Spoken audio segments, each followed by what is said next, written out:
கள்ளக்குறிச்சி மாவட்டம் கருணாபுரத்தில் கள்ளச்சாராயம் குடித்து உயிரிழந்தோரின் எண்ணிக்கை 13ஆக உயர்ந்திருக்கிறது.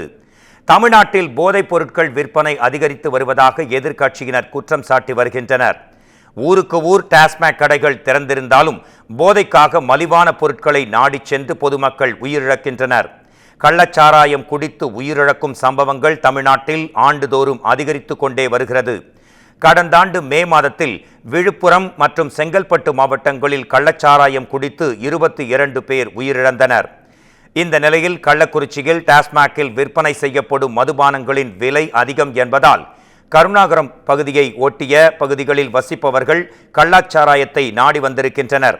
அந்த பகுதியில் கண்ணுக்குட்டி என்ற பட்ட பெயர் கொண்ட நபர் விற்பனை செய்த கள்ளச்சாராயம் குடித்தவர்களுக்கு கடுமையான தலைவலி, வாந்தி மற்றும் மயக்கம் உள்ளிட்ட பிரச்சனைகள் ஏற்பட்டதை அடுத்து 50க்கும் மேற்பட்டோர் மருத்துவமனைகளில் சிகிச்சை பெற்று வருகின்றனர். இந்நிலையில் கள்ளச்சாராயம் குடித்து உயிரிழந்தோரின் எண்ணிக்கை 13ஆக உயர்ந்திருக்கிறது.